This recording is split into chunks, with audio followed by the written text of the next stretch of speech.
থেকে আমরা কিছু অতিরিক্ত ভাড়া আদায়ের কিছু অভিযোগ পেয়েছিলাম।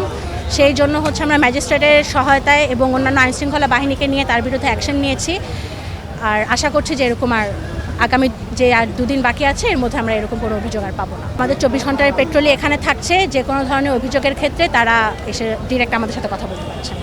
এটা শুধু গাবতলীতে থাকছে না, পুরো রাজধানী জুড়ে? পুরো রাজধানী জুড়ে আপনারা দেখবেন যে সেনাবাহিনীর বিভিন্ন জায়গায় জায়গায় যেখানে বড় বড় বাস টার্মিনাল রয়েছে এবং যাত্রী অভিমুখী বাসগুলো রয়েছে দূরপাল্লার, সেখানে বাংলাদেশ সেনাবাহিনীর পেট্রোল টিম ওখানে থাকছে এবং তারা সেখানে তাদের যাত্রীদেরকে নিরাপদ এবং নির্বিঘ্ন একটি যাত্রা দেওয়ার জন্য নিরলসভাবে পরিশ্রম করছে।